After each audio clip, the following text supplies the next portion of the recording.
not everyone, and in fact, I'm almost going to bet that almost no one in this room knows as much about semiconductors as the two of you. So if you could do all of us a favor, by which I mean me, and explain what a semiconductor is in a way that a 6-year-old can understand, that would be a great start. Which one of you would like to take that challenge? You go first. No, you do it, Simon. I'm not going to interrupt. And tell us a bit, first of all, who you are and why you're qualified to describe a semiconductor to a 6-year-old. Okay, everybody, I come from Taiwan National Laboratories. And one of our main job duties is we try to enhance Taiwan's semiconductors technology. We still keep on going. And we every day we co-work with Taiwan's leading company, semiconductor company like MediaTek or TSMC. And we also co-work with Taiwan's professors to make sure their project and the student they trained actually fulfills can satisfy Taiwan industrial layer requirements. So that's our jobs. That's why I thought semiconductor, maybe I can share a little bit about my experience and my viewpoint. Yes. Thank you very much. Yeah. And if you had to describe what a semiconductor is to a child, really simply, what does it do? What's it look like? Okay. Actually, you can imagine like semiconductor like a calculator. So he put everything to be 1 and 0, 1 and 0, to help you to do the calculate. And because technology we improved so much, so you can imagine that right now, once we can do the 1010, we call it a transistors.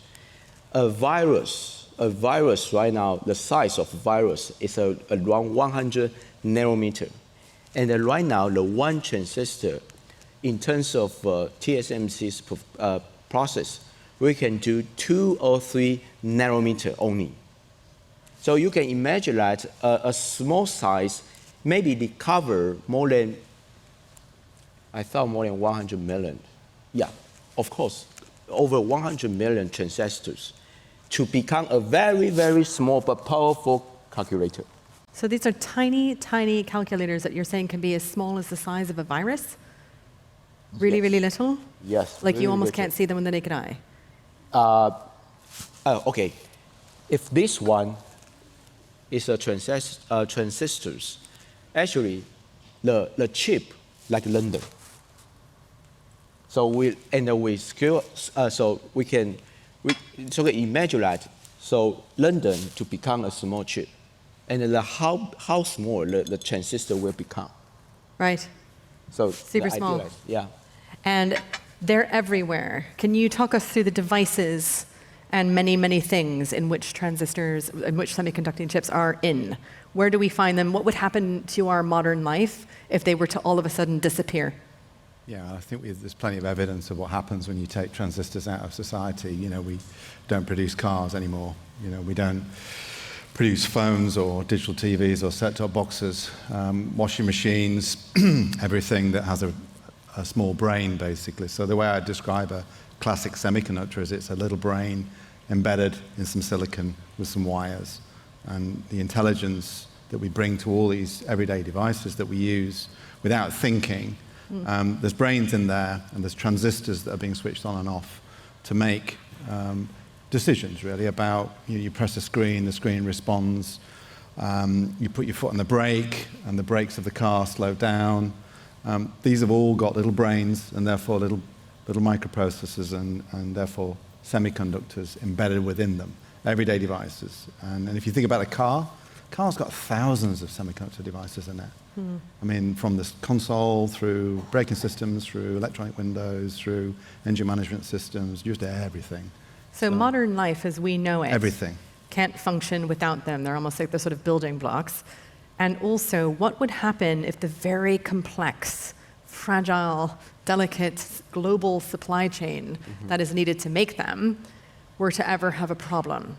So we've got you here from Taiwan, which is super exciting because Taiwan is the absolute sort of beating heart of the semiconductor industry in terms of manufacturing. But where is design happening? Where are the raw materials coming from? What are the countries that you would say are the biggest countries that are important for making semiconductors? Okay. So actually, if you want to design a chip or semiconductor, you can done these kinds of job everywhere. You just based on we call the EDA tool. That's the design environment, and you follow some guideline and to do that. Okay. As more importantly, in the future, if you want to design a chip or a semiconductor, will become easier due to artificial intelligence. Will help you. You just need to define the spec, and you didn't need to do the coding more than 1 million columns, and AI can do everything for you, and then you just double check the final versions. It makes sense. But at the same time, once we call the type out, you finalize your design, and the foundry, the factory, will help you to make sure then from language to become physical IP, and we do the layout to make sure it looks like a chip. And the foundry will do everything for you. But if you jump into foundry process, actually they have a very, very strong cluster efforts. That means it's better that we put everything in the city. Then once we do the manufacturing, you can think about it. Just one chip, but in TSMC, there are more than thousands process. And engineering, they have to co-work and communicate to each other to make sure every process, the yield rate is so high. Otherwise, the chip will become very expensive. Right. So the better way from material to do the cluster growing and to become the wafer and do the AP, and we do the everything on wafer to cut become a single chip.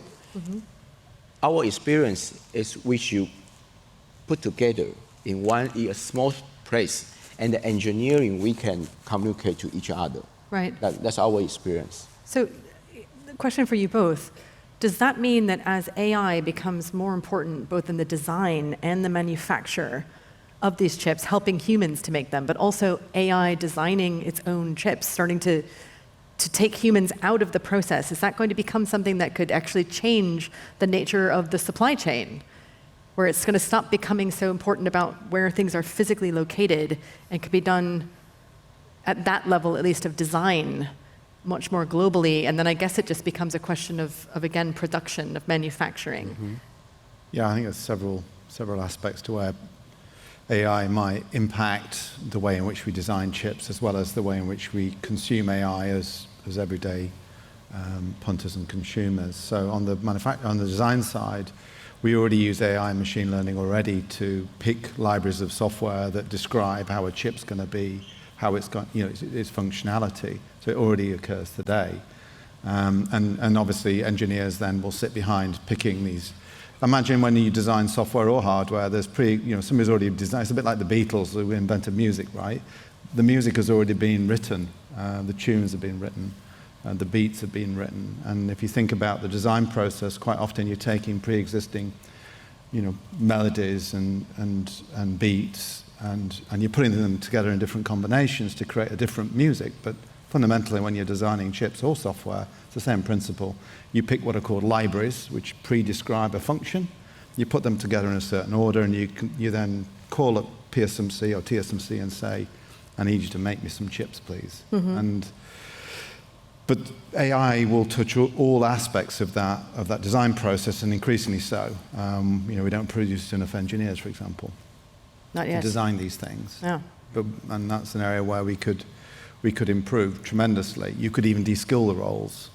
So you could make folks that probably aren't good enough engineers to be good enough if they're augmented by AI, for example. So you're allowing, maybe lowering the barriers to being able to design because designs are very rules-based. Right. So if you can learn the rules, then you can teach a machine to follow the rules.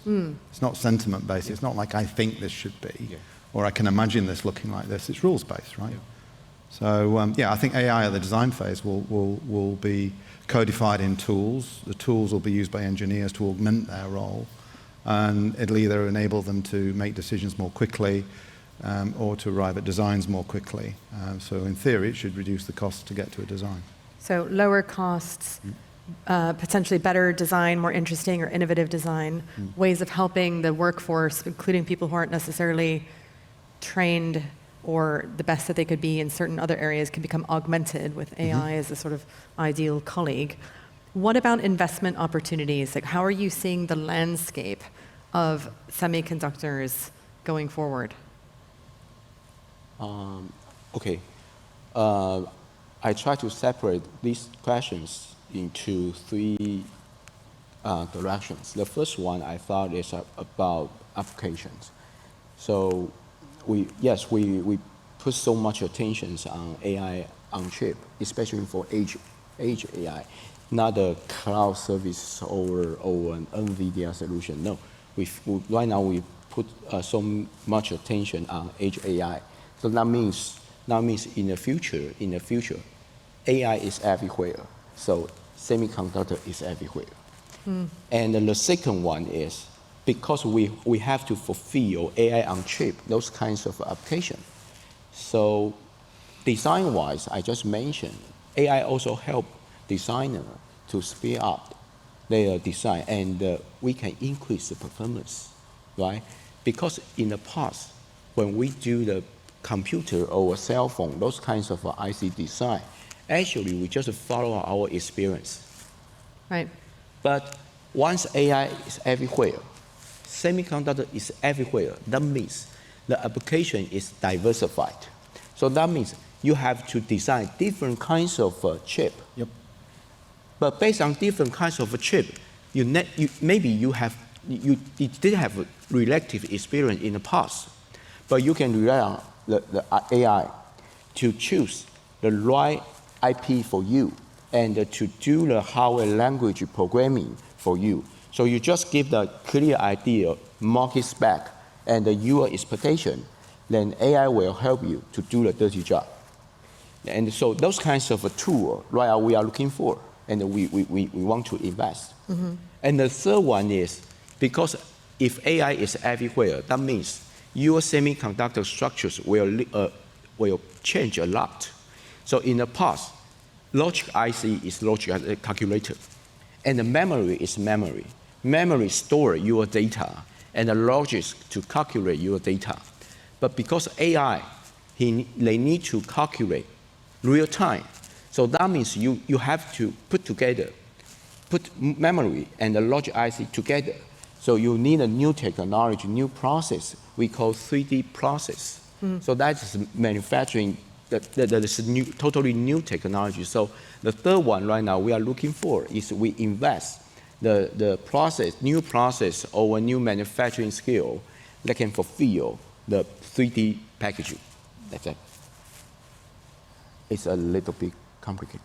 I love that it's a little bit complicated, though, because this is a really meaty topic. If you were having to look forward to the next sort of 10 to 15 years as someone who does a lot of investing in this area and is looking at growth, but also understands constraints, what are the things that you think are most exciting and that we should all be paying attention to? It's like predicting the future, isn't it? Just a guess. Nobody will hold you. Dangerous. Unless you get it right, then we'll credit you. Dangerous game. I think if you start with what society is likely to look like and work back, that's probably a good way of framing. Cyborgs, all of us. Who knows? I remember my old CTO at ARM once, talking about embedding Babel behind your ear so you can translate languages live, real time, right? And he came out with this idea, 2014 or something, said, oh yeah, we'll just embed a chip, just be behind your ear. And at the time, I didn't really think about it as a prospect, but actually it's totally feasible, isn't it? It's really? doable. Why have Google Translate when you can have something translate in real time? Yeah. And does anybody really mind about embedding something in the skin when piercing and tattoos and everything else. And now, he even suggested you could even tattoo a chip into your body as well. But anyway, that's a complete subject. So it depends on what you think society will need from the technology world. So Simon's talking about really how do you bring efficiency to the way in which you manufacture chips. My philosophy is thinking about how society will use technology and then working back through what should we be investing in. So the things that we're naturally going to do more of is we're going to have more compute around us, either prompting us or inferring things, more sensors, unfortunately, in our homes and our vehicles and other parts of our... You say unfortunately, why? I think the more you instrument, okay, let me take a more positive spin on that then. So I think as you instrument, I've got a personal philosophy about instrumenting the human. The more you instrument the human, the more the human knows about themselves. And we've seen this a lot with some very elementary instrumentation. I'm not going to promote any particular brand, but where you can read blood sugar levels or ECG levels, and we're able to bring instrumentation and sensors to the human body in a non-invasive way that allows us as humans to understand the state of our health. That for me is a fabulous opportunity, and it's one where the clinicians, which there's a scarce resource there, if you could present the clinicians with basic data points, then why wouldn't you instrument the human? Why wouldn't you take responsibility for understanding your health? Mm-hmm. You might not understand what it means, but you hope that a clinician would be able to help you quickly because they could see the data. Mm-hmm. So I do think that instrumenting certain aspects of society will have a profound effect on access to scarce resources, particularly clinical. You instrument a car, and anybody that owns a car will know that those sensors often fail. So it's not the braking system that's failed, but the sensor that monitors the brake. It's the most annoying thing in the world. You put a $1 sensor to monitor a $50 braking system or a $500 braking system, and the thing that fails is the thing that's monitoring the mm-hmm. actual brake. So you can still brake, the car stops, but the sensor's got a warning light that says you need to take it in for a service. That's what I sometimes think we overstep a little bit. Right. And it's important to know when something's not working, but actually that's a false positive, isn't it? That's not a good indication. But anyway, that's sometimes you over instrument, and because you do that, you get false positives. So I think society, we as individuals will take more responsibility for our health, and so we're going to want to present that clinical data to clinicians in a more consumable format. We're going to compute more as a consequence of that. As you add more sensors to the world, you need more compute to make sense of what's going on. Once you compute more, you need to connect more things together, so we're going to need more connectivity and moving more into the optical domain. And so all of these things have a cascade effect on infrastructure, communication systems, devices that are attached to us or embedded in our bodies, devices that are in our vehicles or in our transportation systems. So basically everything gets instrumented. You've got to compute a lot of stuff. You're using a really interesting word, instrumented, that I don't know if everyone would necessarily use in everyday parlance. When I'm hearing you saying everything's going to be more connected, I'm also thinking everything's going to be more surveyed. And I just wonder what you think about all of this sensors everywhere, but be they on our bodies, outside of our bodies, et cetera, means for things like privacy. Yeah, I know this is one of your topics. There's the whole knowledge is power, but ignorance is bliss. Between these two poles, what if do you have to join this brave new world of the more connected AI? Is that where you see it going, or do you yourselves, as people in this space, ever think there's a limit to this? I'll take 30 seconds. So I think that we have to opt in to sharing that information to certain people, and therefore people producing devices that we buy and either use as to get around or to monitor our well-being, we've got to give people permission, proactive permission to see that data. I think that's something that we need to improve upon. So rather than when you sign up to Google Android saying you can take my information forever, we're going to have to do something about enabling optionality around that. So that's my take. And as people who are involved in the making of the chips, do you think that policy side, society's views on this, that's not my jam, my job is just to make the hardware, or do you think about how it might get used? Question. Actually, my point is we just try to use to leverage semiconductor, those kinds of technology to help human being more. Mm-hmm. So for example, Mike mentioned about bio, right? Right now, the process, the technology we have, actually the size is smaller than virus. So right now we can use a biochip, use a semiconductor to mimic, to become a human on chip. Then we can use those kinds of a tool to make sure the medicine or the sickness you have actually is a perfect match. So that is the perfect tool. So once we can do that, actually we can solve so many health problems. So actually I'm very positive to things how we use the technology to improve our life.